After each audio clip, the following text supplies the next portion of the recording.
Queridos irmãos,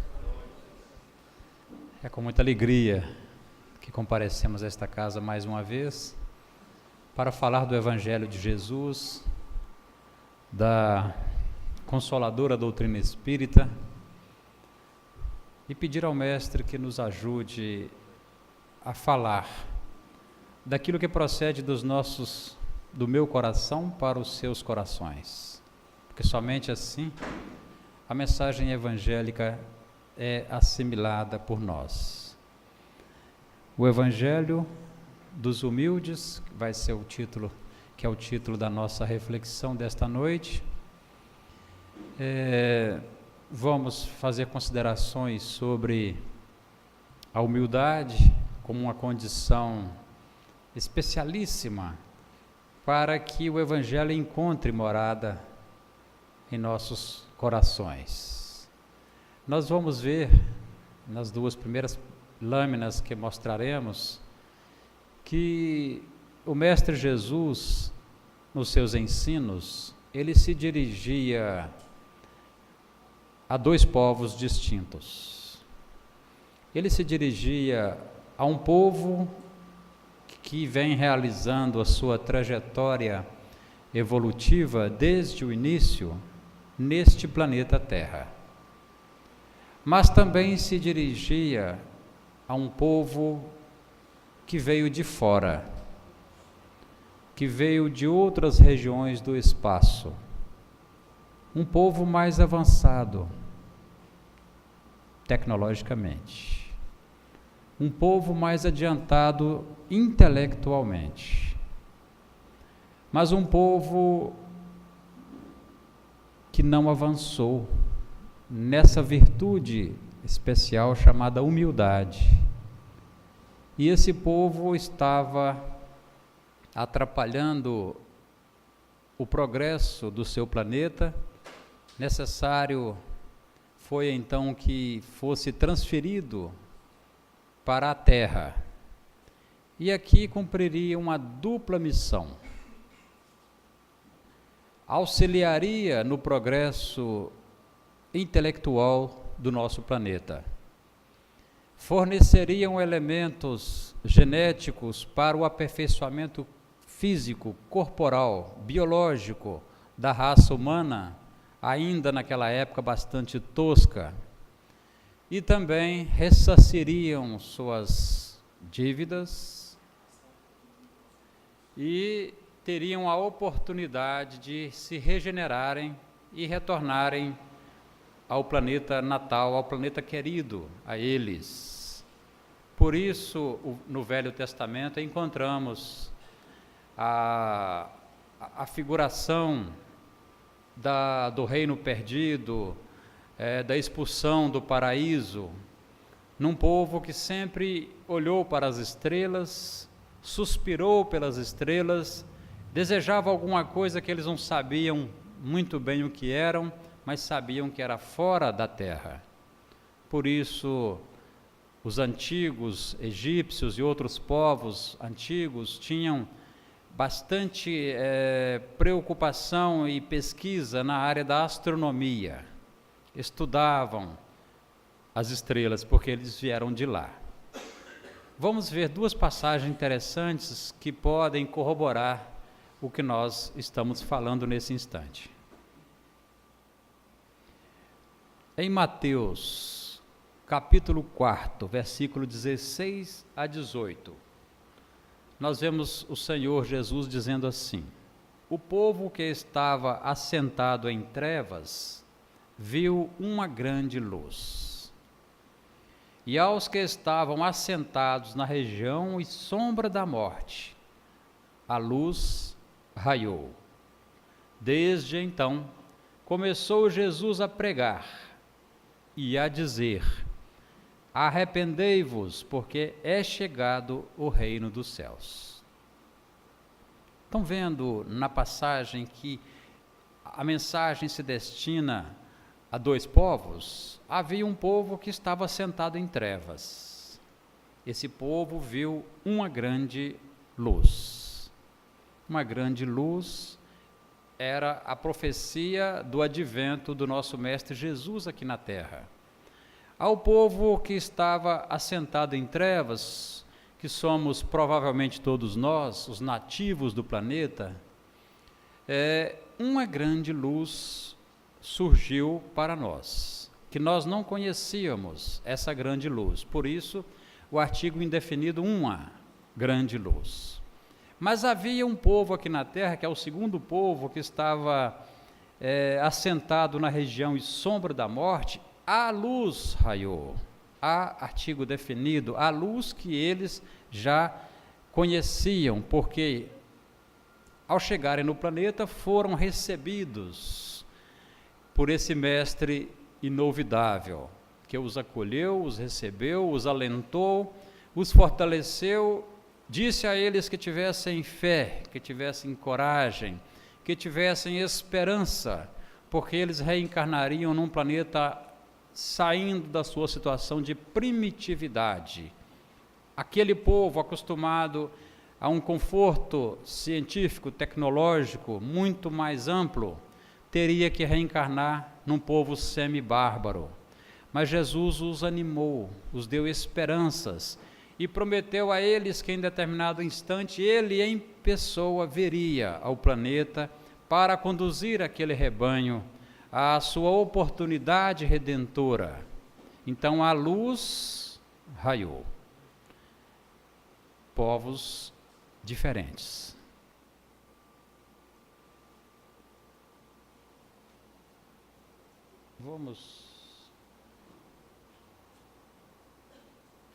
Assim, essa passagem aqui é outra que corrobora a nossa assertiva inicial. Lucas 16, versículo 8. E louvou aquele senhor, o injusto mordomo, por haver procedido prudentemente, porque os filhos deste mundo são mais prudentes na sua geração do que os filhos da luz. Nós estamos vendo mais uma vez, de maneira bastante clara, evidente, que tem filhos deste mundo e tem filhos da luz. E que na passagem do administrador infiel, que é uma parábola narrada por Jesus, nós temos um povo, filhos deste mundo, que naquela situação narrada na parábola estava sendo mais prudente do que os filhos da luz, esses que vieram de fora, os chamados capelinos. Pois bem, o que isso tem a ver com a nossa palestra de hoje? Evangelho para os humildes ou Evangelho dos humildes. A principal causa que levou esse povo a sair do seu planeta de origem está ligada ao orgulho, à arrogância, portanto, à falta da humildade. Esse povo de fora desenvolveu suficiente conhecimento e tecnologia, mas não desenvolveu a virtude por excelência, a virtude que permite os corações se permearem com a caridade. Portanto, tiveram que se afastar daquela região, daquele planeta. Não por acaso também, meus irmãos, refletindo hoje ao preparar esse tema para expor aqui, verifiquei que entre as 9 bem-aventuranças, a primeira é: bem-aventurados os pobres de espírito, porque serão chamados filhos de Deus. Não por acaso a primeira bem-aventurança, naquele momento sublime que poderíamos ver como a apoteose dos ensinos do Cristo aqui na Terra, o chamado Sermão da Montanha, e os ensinos subsequentes a essa passagem de Jesus. Primeiro, a primeira bem-aventurança, a primeira promessa de felicidade aos chamados pobres de espírito. Veremos o que são esses pobres de espírito e o seu entendimento conforme o espírito da letra, e não da letra que deforma as melhores intenções dos grandes mestres e sábios. É nessa passagem, então, que Jesus sobe ao monte, aproximam-se dele os apóstolos, a quem ele ensinava de uma maneira mais direta, e ao povo ele ensinava por meio de parábolas. Então, no seu entorno mais próximo, os apóstolos. E vai dizer, da sua boca vai sair a mais bela canção, chamada de Sermão do Monte. A mensagem consoladora por excelência, a mensagem de ânimo, a mensagem que vem nos dizer de maneira simples quem são os felizes, quem são os bem-aventurados. Assim como na passagem do rico e de Lázaro, o homem passou a compreender que os grandes da terra se tornam os mendigos do céu, que os mendigos da terra que sabem suportar as suas provas, exercendo a humildade, são os ricos das regiões celestes. O Evangelho segundo o Espiritismo vai explicar essa passagem de maneira muito elegante, mostrando que os pobres de espíritos não são aqueles sem inteligência, conforme a expressão pode ser traduzida por alguns, ou por má fé, ou por ignorância, que Jesus estaria dizendo bem-aventurados os baldos de inteligência, aqueles pobres de espírito no sentido de espíritos baixos, espíritos frágeis. Não é isso. Mas os humildes, tanto que diz ser para estes o reino dos céus, e não para os orgulhosos. Os homens de saber e de espírito, no entender do mundo, formam geralmente tão alto conceito de si próprios, da sua superioridade, que consideram as coisas divinas como indignas de lhes merecer a atenção. Concentrando sobre si mesmos os seus olhares, eles não os podem elevar até Deus. Essa tendência de se acreditarem superiores a tudo, muito a miúde, os leva a negar aquilo que, estando-lhes acima, os depreciaria, a negar até mesmo a divindade. Vejam que mau uso o homem realiza de uma conquista, a conquista intelectual, a conquista do conhecimento, a conquista do saber. Mas o homem, nessa conquista, nesse crescimento intelectual, ele vai se arvorar superior a todas as coisas, ao ponto de negar a divindade, esquecendo-se que todos os dons, que todas a riqueza que o homem dispõe, intelectual, a riqueza material, provém daquele que tudo sabe, aquele que tudo pode, e que um sopro da divindade pode tirar tudo isso, conforme já vimos acontecer, grandes riquezas desaparecerem, grandes belezas se deformarem de um momento para outro, acidentes modificarem a trajetória dos seres. Por que então o homem se arroga tão grande, tão importante, tão poderoso, esquecendo-se de que todos os talentos de que ele dispõe provém daquele Pai que tudo pode, e que se sentir que o filho não corresponde à expectativa que lhe foi programada, pode sim, meus irmãos, ser-lhe tiradas essas coisas. Na verdade, até o mestre aconselha que se o seu olho é causa de escândalo, arranca-o, que se a sua mão é causa de perdição, corta. dizendo que nas reencarnações, nas programações reencarnatórias que nós fazemos antes de voltarmos ao mundo da matéria, nós procuramos cortar tudo aquilo que é causa de perdição para nós. É o Senhor Jesus nos dizendo de uma maneira que todos pudessem compreender que mais vale ser rico no céu, ter saúde espiritual, do que nesses poucos anos que aqui passamos, gozarmos de farta saúde e riqueza e nos esquecermos daquele que nos criou. Continuando essa passagem e essa explicação, no Evangelho segundo o Espiritismo, se recusam a admitir o mundo invisível e uma potência extra-humana. É que o orgulho se lhes revolta a ideia de uma coisa acima da qual não possam colocar-se e que os faria descer do pedestal onde se contemplam. Eles se atribuem espírito e saber em tão grande cópia que não podem crer em coisas, segundo pensam, boas apenas para gente simples. Esses são simples que Jesus convida.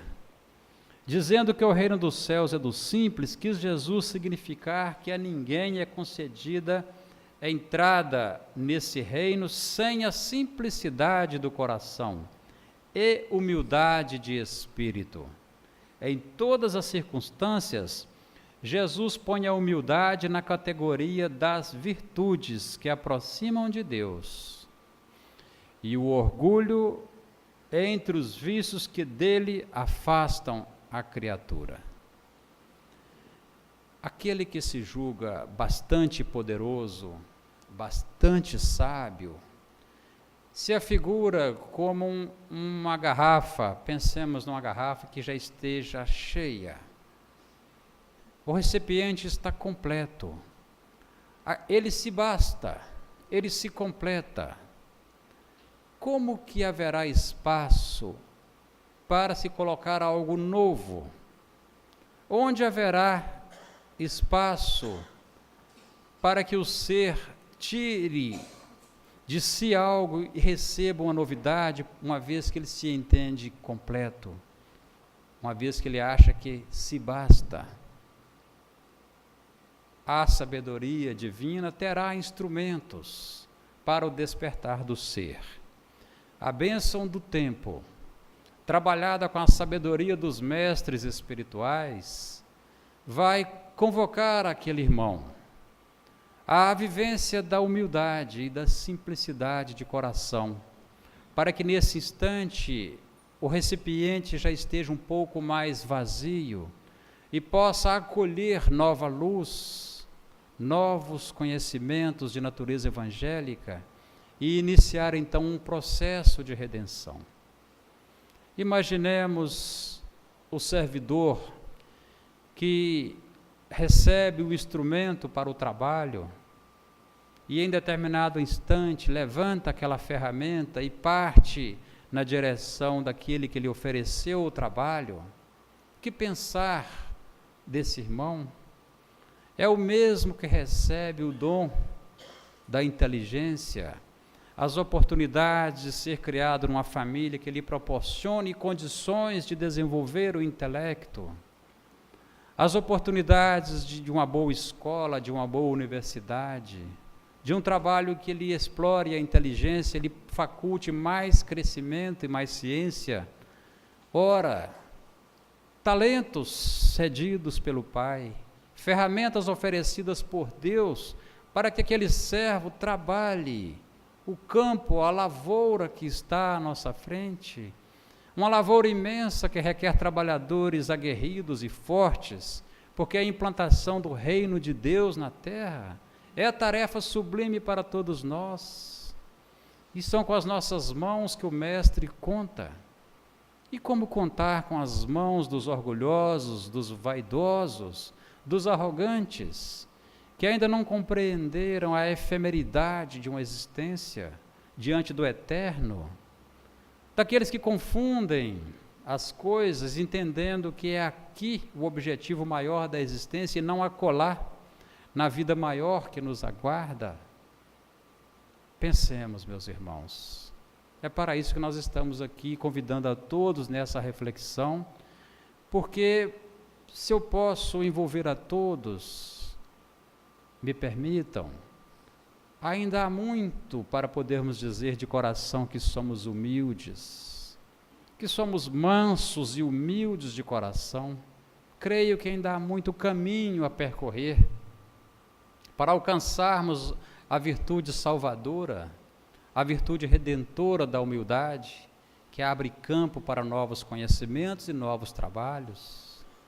Basta que a natureza, a vida, as condições da existência, as circunstâncias toquem o nosso ponto frágil para nós apresentarmos a verdadeira faceta que ainda existe dentro de nós, a violência, a impaciência, a arrogância, sentimentos vinculados, filhos do orgulho. Mas continuemos estudando, meus irmãos, estamos a caminho, estamos aprendendo, estamos desenvolvendo. É necessário que estejamos atentos às nossas reações, às nossas atitudes, para passar por uma peneira fina e verificar se naquele pensamento, naquela palavra, naquele gesto, naquela resposta, naquela agressão, o que está ficando naquela peneira? Ainda são restos de arrogância em nós? Por isso estamos estudando. Essa é a bênção do Espiritismo em nossas vidas, porque ela acaba nos incomodando. E a função do Espiritismo é incomodar, é não nos deixar saborear eternamente o sofá agradável, na zona do conforto, e nos tirar dali e balançar e dizer: há caminhos. Não estamos de férias no planeta Terra, todos sabemos disso e já ouvimos isso muitas vezes. Vejamos mais um ensino de Jesus, anotado por Mateus. Naquele tempo, respondendo Jesus, disse: graças te dou, ó Pai, Senhor do céu e da terra, que ocultastes essas coisas aos sábios e entendidos e as revelastes aos pequeninos. Que passagem até estranha, se nós não trouxermos para o contexto e para o espírito da letra. Por que será que Jesus agradece a Deus ter ocultado as revelações da vida do mundo espiritual aos doutos e aos sábios? Será que o Criador não conta com os doutos e os sábios para ajudá-lo na implantação do reino do bem? Claro que conta. Essa passagem ela pode ser comparada à do rico, onde Jesus fala que é mais fácil passar um camelo no fundo de uma agulha do que um rico entrar no reino dos céus. É um ensino genérico ou generalizado para que nós possamos tirar as partes ou a parte que nos toca. Quis aqui Jesus dizer que os doutos e os sábios já estão repletos de poder, de reconhecimento, de bajulação popular, se acham muito grandes. E quando vem alguém falando de um evangelho que fala da humildade, de dar-se nas coisas, de perdoar aquele que ofende, de oferecer a face da tolerância quando alguém vier com a face da violência, os doutos e os sábios poderão interpretar isso como uma fraqueza, como uma fragilidade da personalidade. Mas Jesus está dizendo que não é isso. Ele está agradecendo porque ele sabe que os pequeninos têm o coração aberto para receber as mensagens sublimes do mundo maior. Os pequeninos são aqueles que sofrem. Os pequeninos sabem e têm esperança e buscam essa esperança. Sabem que nada pode ser terminado aqui na terra, que a vida há de ter um objetivo maior, São os pequeninos que têm os corações ralados e que vem alguém dizer para eles: vinde a mim, vós que estáis cansados. Eles se levantam. Comigo o jugo é leve, o fardo é suave. Eles se levantam e vão em direção desse mestre, porque eles são considerados pelo mundo, pelos poderosos do mundo, como desprezíveis, como pequenos, como fracos. E são esses que Jesus convida. Por isso os filhos deste mundo são mais atilados, são mais prudentes do que os filhos da luz. Os filhos da luz chegaram aqui ainda trazendo as suas dificuldades morais, marcadamente a arrogância, o egoísmo e a vaidade. E aqui tiveram e estão tendo oportunidade, porque ainda há remanescentes desse povo aqui no planeta, mas a maior parte já retornou ao seu planeta natal, mas ainda há remanescentes convivendo conosco e aprendendo as lições valiosas dessa luz que brilhou para eles. Busquemos compreender, meus irmãos, que Jesus não está dizendo que os sábios estão condenados à perdição. Está dizendo da dificuldade dos sábios, dos doutores, em aceitarem a realidade da vida espiritual, de que somos irmãos de uma grande família, de que nessa grande família espiritual não haverá potências poderosos com base nos valores do mundo, mas sim nos valores da alma. Haverá sim as autoridades do mundo espiritual, mas elas serão medidas pelos valores da alma. Conta o Evangelho segundo o Espiritismo a história de uma rainha que lá na vida espiritual ela pôde encontrar uma serva que lhe havia sido serva aqui na terra e que lá no mundo espiritual ela precisava se ajoelhar diante dessa serva, porque a condição espiritual dela era muito superior. Os doutos, os arrogantes não estão prontos para ouvir isso, não concordam, querem manter o status quo da riqueza, da nobreza do sangue, do passado, do poder acumulado, enfim, todos os enganos que mais cedo ou mais tarde se desfazem diante do próprio ser. A humildade, meus irmãos, explicando o nosso irmão Emmanuel, benfeitor espiritual, que a carência da humildade, que no fundo é reconhecimento da nossa pequenez, a humildade é o reconhecimento da nossa pequenez diante do universo. Surge na alma essa carência, qual doentio enquistamento de sentimentos, quais sejam o orgulho e a cobiça, o egoísmo e a vaidade, que se responsabilizam pela discórdia e pela delinquência em todas as direções.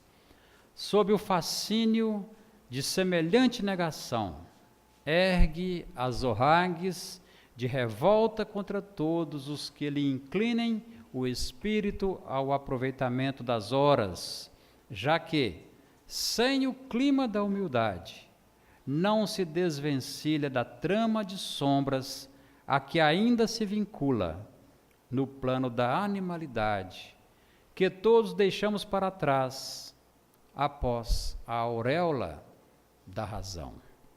Emmanuel também, com a sua sabedoria, a sua maneira didática de explicar, nos falando sobre esse sentimento nobre, a humildade. Em outros textos, Emmanuel alerta que o orgulho tem sido a causa da perdição de muitas humanidades.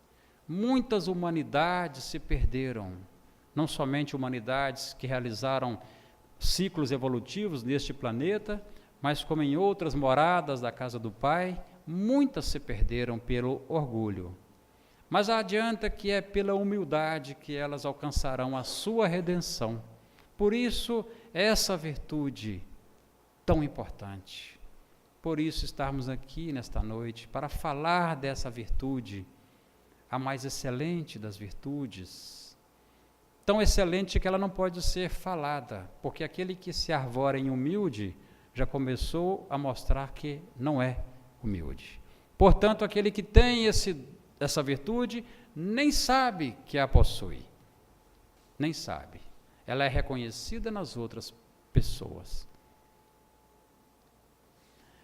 Possuída pelo espírito da posse exclusivista, continuando com Emmanuel, a alma acolhe facilmente o desespero e o ciúme, o despeito e a intemperança, que geram a tensão psíquica, da qual se derivam perigosas síndromes na vida orgânica, a se exprimirem na depressão nervosa, no desequilíbrio emotivo, na ulceração, na disfunção celular, para nos referirmos aos deploráveis sucessos da experiência cotidiana, em que a ausência da humildade comanda o incentivo à loucura nos mais dolorosos conflitos passionais.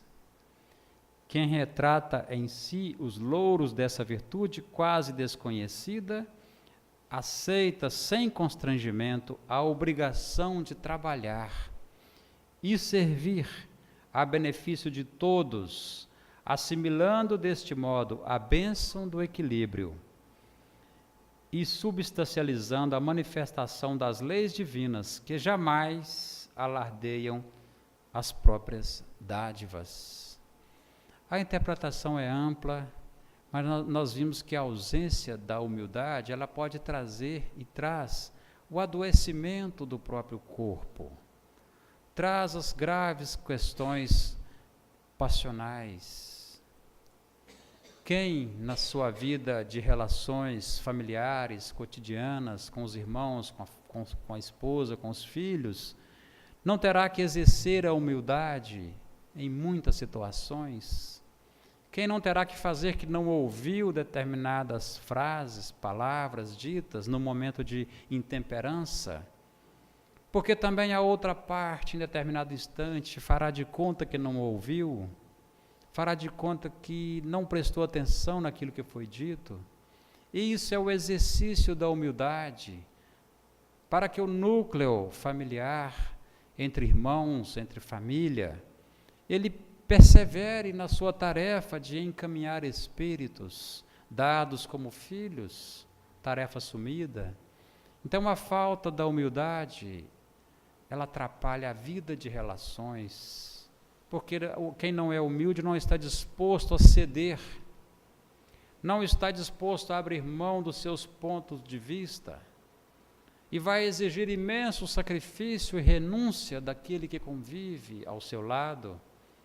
Deveremos pensar então, meus irmãos, se temos sido suficientemente humildes na nossa vida de relações, nas oportunidades do trabalho, no nosso trato diário com aqueles que nos servem, com aqueles que nos comandam.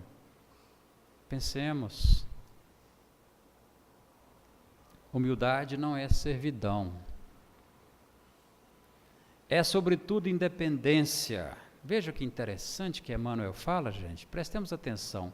Humildade é independência, é liberdade interior, que nasce das profundezas do espírito, apoiando-lhe a permanente renovação para o bem.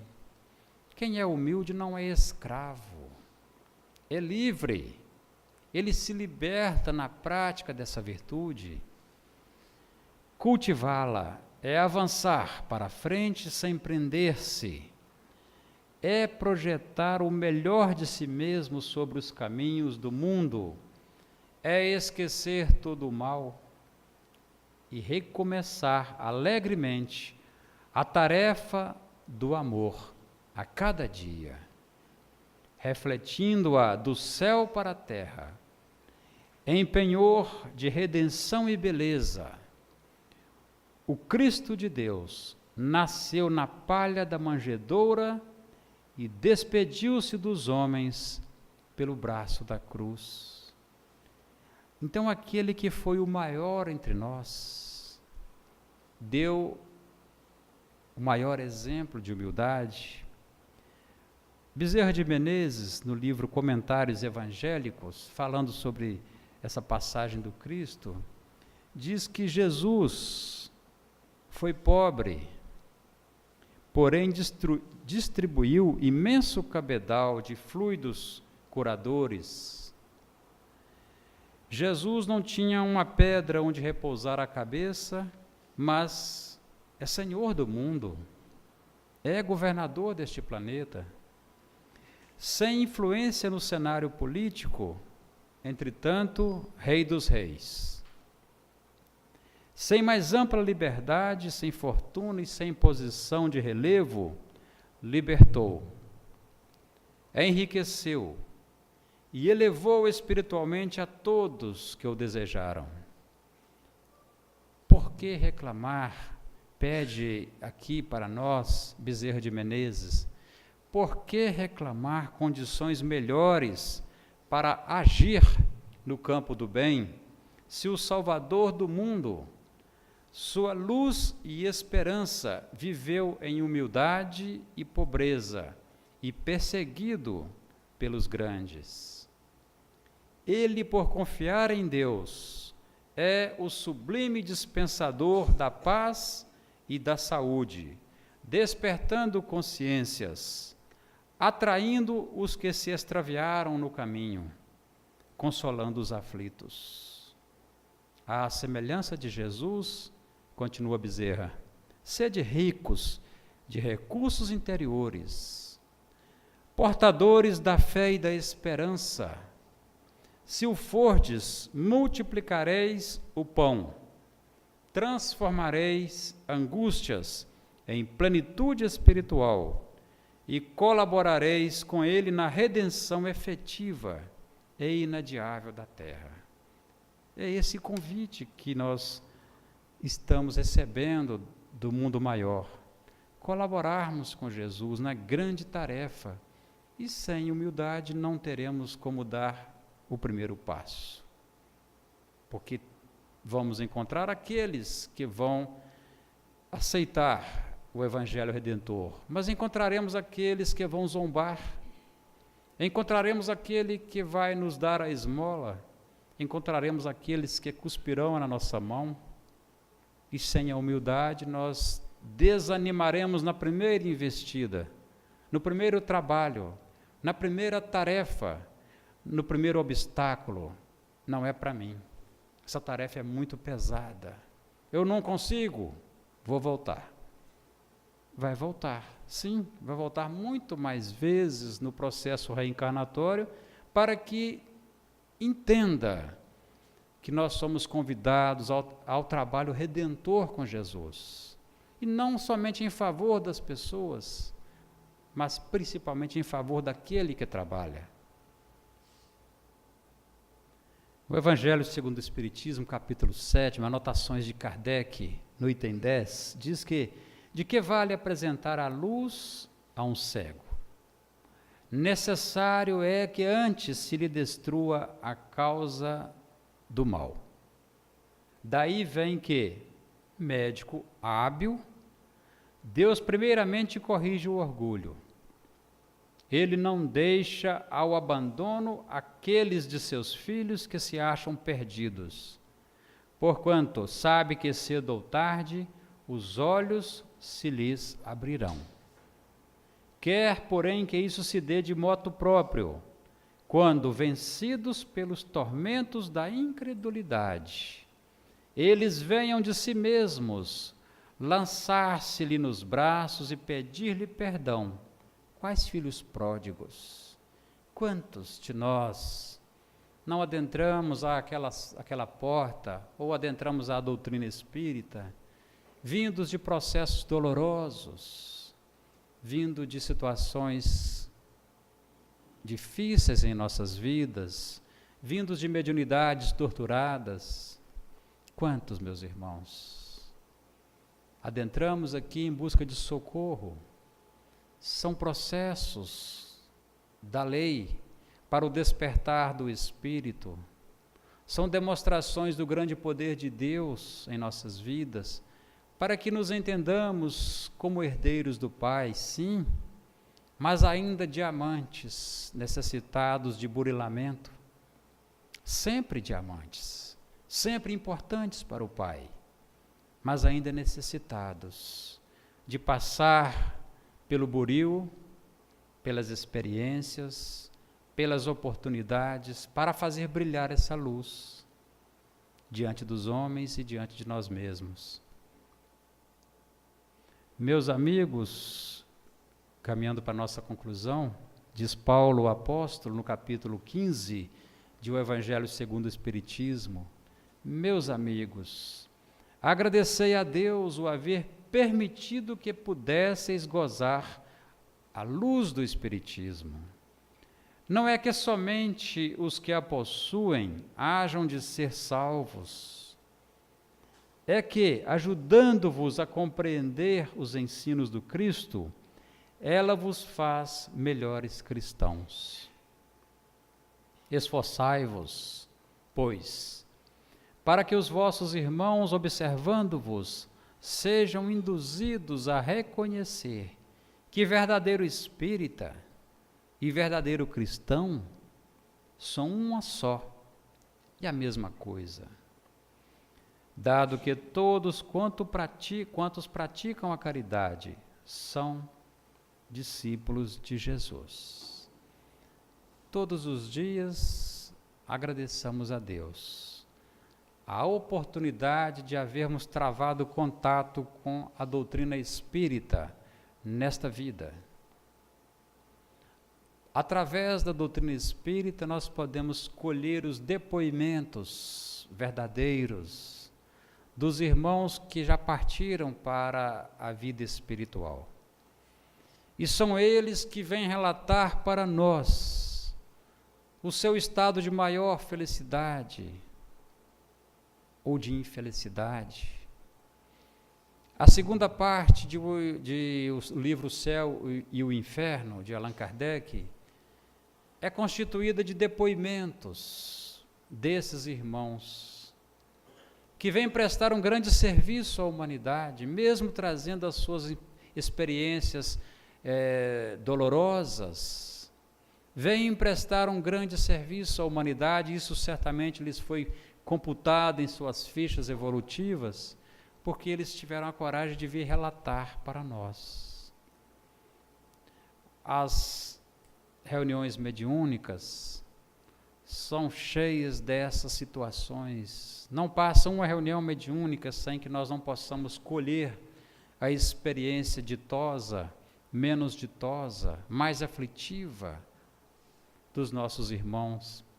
Então é por esse sagrado espiritismo que nós somos, nesses instantes da nossa vida, do nosso caminhar, alertados, convidados a modificar-nos, convidados a exercitar a reforma íntima, convidados a conhecer melhor essa virtude sublime que os grandes missionários todos a exercitaram, virtuosos como Coradares, virtuosos como Chico Xavier, homens virtuosos como Francisco de Assis, como os outros santos e homens de bem, trouxeram a experiência de que com a humildade, com a não violência, é possível derrubar um império, como aconteceu com Gandhi, que com a humildade nós podemos verdadeiramente ajudar aqueles que caminham conosco, porque as revelações não são colocadas nas mentes e nos corações de forma violenta. É necessário que o ser abra por dentro a chave dos corações. Jesus está à porta e bate, mas se nós não abrirmos, ele não vai quebrar a porta, não vai violentar consciências. E a humildade é caminho, meus irmãos, para o despertar de muitos. Uma atitude de um espírito iluminado no seu gesto de humildade faz iluminar outros milhares. Sejamos nós portadores dessa virtude, se não ainda de forma completa, mas em germe. Vamos trabalhar, vamos regar essa planta, vamos procurar saber exatamente o que é humildade. É humildade andarmos pela rua desleixados, deixarmos de tomar banho? Não é humildade, é desleixo apenas. A humildade é o ser entender-se onde ele está, compreender a sua capacidade de colaborar no processo evolutivo, colocar-se como instrumento útil da divindade, buscar a sua intuição e ver onde ele está sendo chamado a servir, não refugar diante da tarefa. Emmanuel traz um texto falando sobre o trabalhador espírita, que há diversos tipos de trabalhadores, mas existem trabalhadores que só colaboram se todas as condições que ele colocar forem atendidas. Tem que ser no dia, naquela hora, aquele serviço que eu faço, com aquelas pessoas, não podem ser outras pessoas. E a pessoa vai colocando tantas exigências para servir, que ele vai se tornar desnecessário ao trabalho. O trabalho requer mãos de boa vontade. Ah, mas eu não combino com fulano, nem com cicrano. E a humildade? E a humildade para entender que a obra não pode ser prejudicada pelos nossos personalismos. E a humildade para entender que a obra não pode ser abandonada assim de qualquer maneira. A grande obra de redenção de nós mesmos, de trabalho efetivo na causa do bem, na casa espírita. Grande ambiente este para exercitarmos a humildade. Somos diferentes, temos origens diferentes, cada um de nós é um universo, é o resultado dessas conquistas. Então, evidentemente que ao montar uma equipe nós teremos desentendimentos, teremos incompreensões, mas caberá então a essa virtude cimentar as relações. O que hoje não é bem aceito, amanhã pode ser. Aquela pessoa com quem eu não simpatizo hoje, ao trabalhar com ela ao longo dos anos, pode vir a se tornar grande amigo. Essa virtude é muito necessária a todos nós que nos candidatamos a ser cristãos. Vimos que Emmanuel diz é Emmanuel mesmo que diz que o verdadeiro cristão e o verdadeiro espírita são uma só e a mesma coisa, não há diferença. Então, que o Mestre nos ajude na iluminação interior, no aprendizado, nas reflexões. Eu desejo paz, muita paz a vocês.